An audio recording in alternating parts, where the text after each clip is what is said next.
Chapter 2. The Pool of Tears. "Curiouser and curiouser," cried Alice. She was so much surprised that for the moment she quite forgot how to speak good English. "Now I'm opening out like the largest telescope that ever was. Goodbye, feet." For when she looked down at her feet, they seemed to be almost out of sight. They were getting so far off. "Oh, my poor little feet. I wonder who will put on your shoes and stockings for you now, dears. I'm sure I shan't be able to. I shall be a great deal too far off to trouble myself about you. You must manage the best you can, but I must be kind to them," thought Alice, "or perhaps they won't walk the way I want to go. Let me see, I'll give them a new pair of boots every Christmas." And she went on planning to herself how she should manage it. They must go by carrier, she thought, and how funny I'll seem sending presents to one's own feet, and how odd the directions will look. Alice's right foot, Esquire. Hearthrug near the fender with Alice's love. Oh dear, what nonsense I'm talking. Just then, her head struck against the roof of the hall. In fact, she was now more than 9 feet high, and she at once took up the little golden key and hurried off to the garden door. Poor Alice! It was as much as she could do lying down on one side to look into the garden with one eye, but to get through was more hopeless than ever.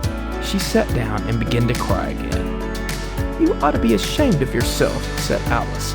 "A great girl like you," she might well say this, "to go on crying in this way. Stop this moment, I tell you." But she went on all the same, shedding gallons of tears until there was a large pool all around her, about 4 inches deep and reaching half down the hall. After a time, she heard a little pattering of feet in the distance, and she hastily dried her eyes to see what was coming. It was the White Rabbit returning, splendidly dressed with a pair of white kid gloves in one hand and a large fan in the other. He came trotting along in a great hurry, muttering to himself as he came, "Oh, the Duchess, the Duchess! Oh, won't she be savage if I've kept her waiting?" Alice felt so desperate that she was ready to ask help of anyone. So when the rabbit came near her, she began in a low, timid voice, "If you please, sir." The rabbit started violently, dropped the white kid gloves and the fan, and scurried away into the darkness, as hard as he could go. Alice took up the fan and gloves, and as the hall was very hot, she kept fanning herself all the time she went on talking. "Dear, dear, how queer everything is today, and yesterday things went on just as usual. I wonder if I've been changed in the night. Let me think, was I the same when I got up this morning?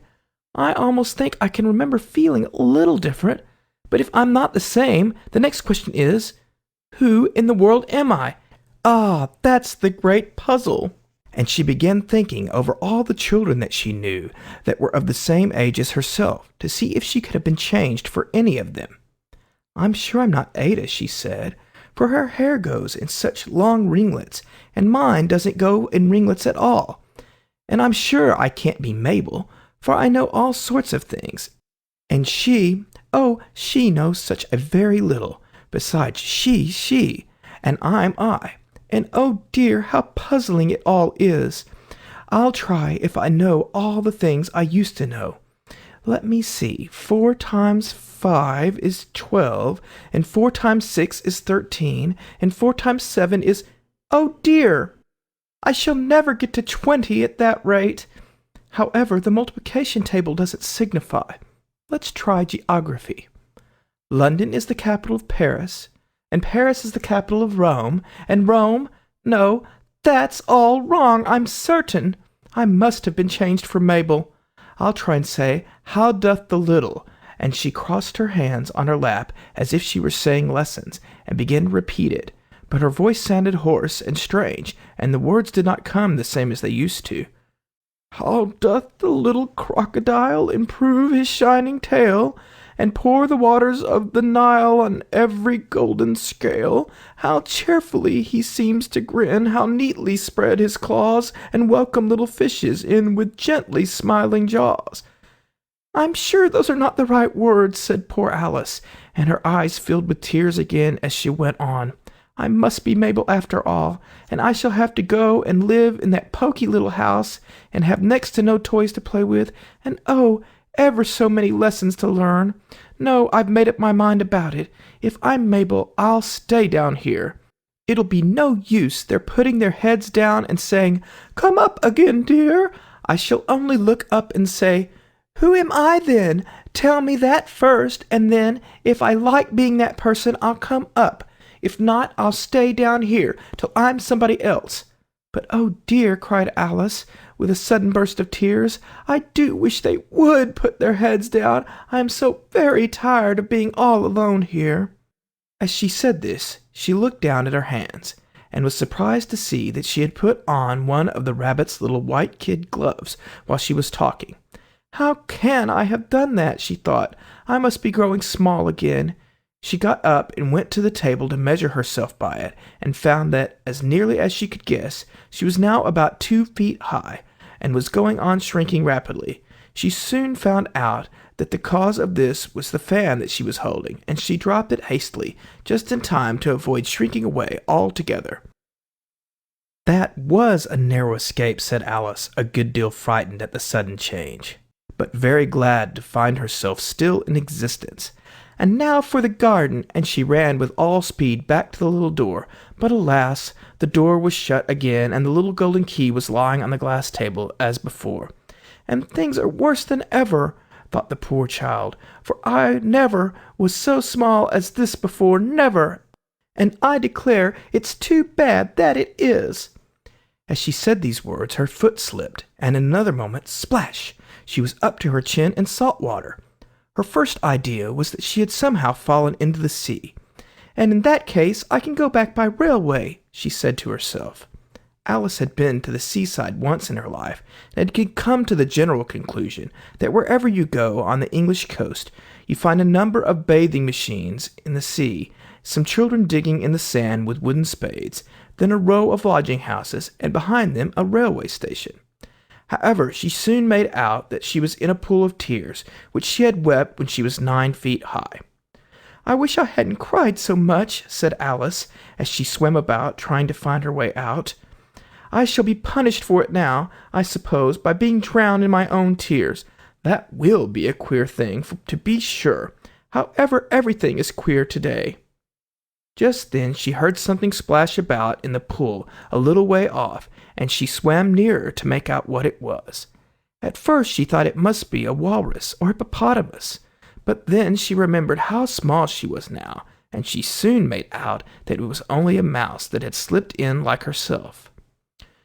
"Would it be of any use now," thought Alice, "to speak to this mouse? Everything is so out of the way down here that I should think very likely it can talk. At any rate, there's no harm in trying." So she began, "Oh, Mouse, do you know the way out of this pool? I am very tired of swimming about here. Oh, Mouse." Alice thought this must be the right way of speaking to a mouse. She had never done such a thing before, but she remembered having seen her brother's Latin grammar, a mouse of a mouse, to a mouse, oh mouse. The mouse looked at her rather inquisitively, and seemed to her to wink with one of its little eyes, but it said nothing. "Perhaps it doesn't understand English," thought Alice. "I dare say it's a French mouse, come over with William the Conqueror."